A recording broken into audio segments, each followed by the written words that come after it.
Que le Seigneur vous accorde sa paix dans vos maisons. Voilà, nous sommes dans Genèse au chapitre 41. Nous voyons le verset 37 où on nous dit que la proposition de Joseph parut judicieuse aux yeux du Pharaon et aux gens de son entourage. Et le Pharaon leur dit, cet homme est rempli de l'Esprit de Dieu. C'est-à-dire, Pharaon s'adresse à son entourage. Cet homme est rempli de l'Esprit de Dieu. Pourrions-nous trouver quelqu'un de plus compétent que lui? Puis il dit à Joseph, puisque Dieu t'a révélé tout cela, personne ne peut être aussi intelligent et sage que toi. Tu seras donc l'administrateur de mon royaume et tout mon peuple se soumettra à tes ordres. Voilà, l'histoire de Joseph, nous la connaissons, son parcours. C'est pour cela, il y a quelques jours, j'ai parlé sur le fait de nous encourager de continuer à être fidèles, très bien faire ce que nous faisons, même si tu te retrouves à un poste que tu penses être banal. Le travail que tu fais là, fais-le bien.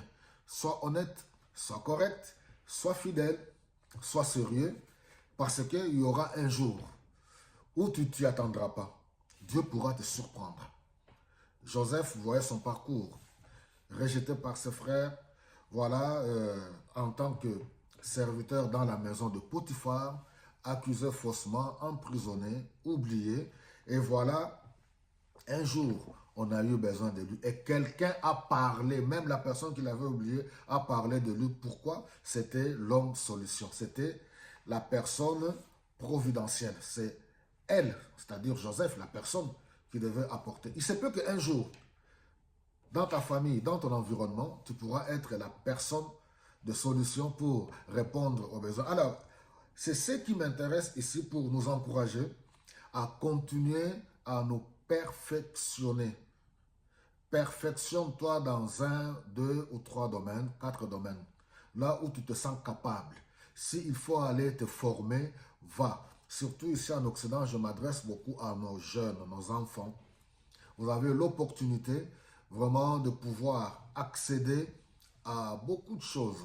Il y a tellement de plateformes. Il y a, voilà, on vous donne toutes sortes de voies pour vous en sortir, apprendre le métier, voilà, vous former et pouvoir être indépendant dans votre vie et subvenir à vos besoins. Ce qui est différent par rapport aux situations difficiles dans nos pays d'origine.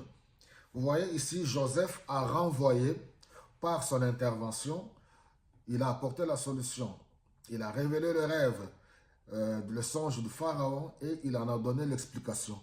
Automatiquement, il a renvoyé les magiciens, les sorciers, les marabouts qui étaient autour, tous ces flatteurs autour du roi. Comme d'habitude, les rois, les dirigeants politiques, les présidents, toutes ces grandes autorités sont toujours entourés de flatteurs, des marabouts, des magiciens, des sorciers, des féticheurs, et pourquoi pas aussi certains soi-disant serviteurs de Dieu. Et tous, ils sont là pour leur profit. Joseph les renvoie automatiquement au chômage, chômage forcé. Parce que le pharaon se tourne vers... Vous avez échoué.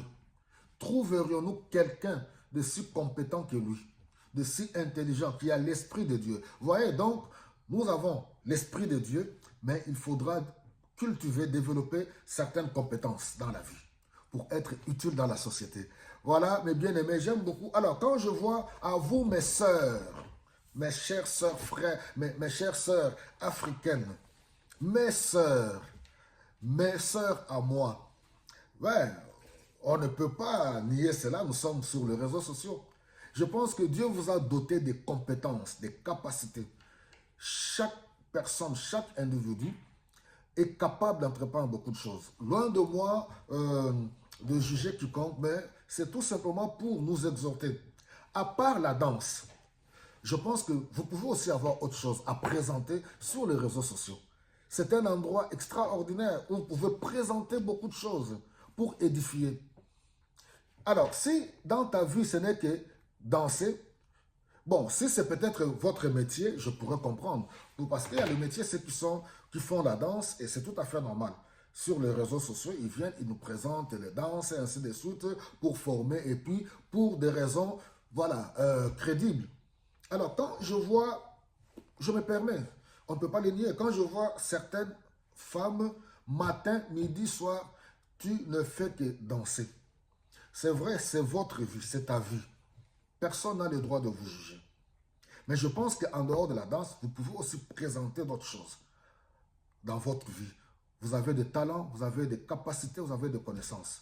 Et surtout, certes, certains diront que oui, chacun est libre, c'est la joie de vivre, c'est une façon, voilà, de déstresser, de présenter, voilà, la joie de vivre et ainsi de suite.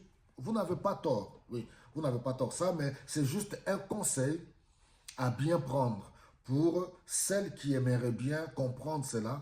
À part la danse, vous êtes capable de présenter, vous ne savez jamais qui pourra avoir besoin de vous par rapport à ce que vous présentez.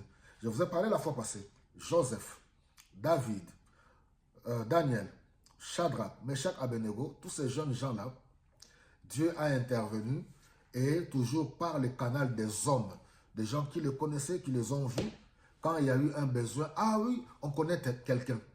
Que le Seigneur vous bénisse abondamment et bonne journée.